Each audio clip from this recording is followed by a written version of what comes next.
Почитувани, власта на ВМРО ДПМН е фатена жива во мега скандал со злоупотреба на државната граница, државните институции и серија прекршувања на законите. Се докажа дека не станува збор за бегство на Блери Рамадани, туку организирано ослободување и пренесување на Косово од страна на високи функционери на МВР и други институции.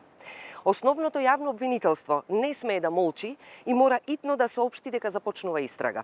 Доколку основното јавно обвинителство ова не го направи во најкус рок, ќе сметаме дека застанува на страна на МВР и го прикрива овој скандал. Што чека основното јавно обвинителство? Треба веднаш да реагира и за тоа да ја информира јавноста. Прашуваме дали се штитат нарачателите на оваа партиско-полициска операција. Христијан Мицкоски вчера во скандалозна изјава, наместо да побара одговорност и внатрешна истрага за случајот, тој тврдеше дека СДСМ шири лага. Го прашуваме како Мицкоски без истрага и без ниту една информација од МВР за тоа како избегал Рамадани, тврди дека СДСМ лаже.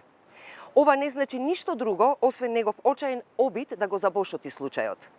Сите индиции укажуваат дека реализацијата на оваа партиско-полициска шема за пуштање на Рамадани на Косово е политички договор кој Мицкоски морал да го исполни.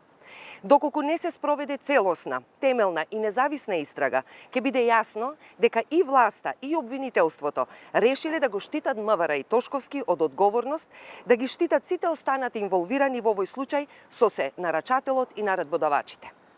Министерот Тошковски треба да поднесе оставка и да ги разреши сите кои тој ги поставил на границата со Косово, почнувајќи од Наим Рамука. Само така ќе има услови за независна истрага без притисоци. Бараме декласификација и објавување на снимките од граничниот премин Блаце веднаш. Нека видат граѓаните која е вистината, кој е шериф на границата. Основното јавно обвинителство и истражните органи многу лесно може да ги проверат преку камерите и преку граничниот систем за контрола на патници. Ви благодарам.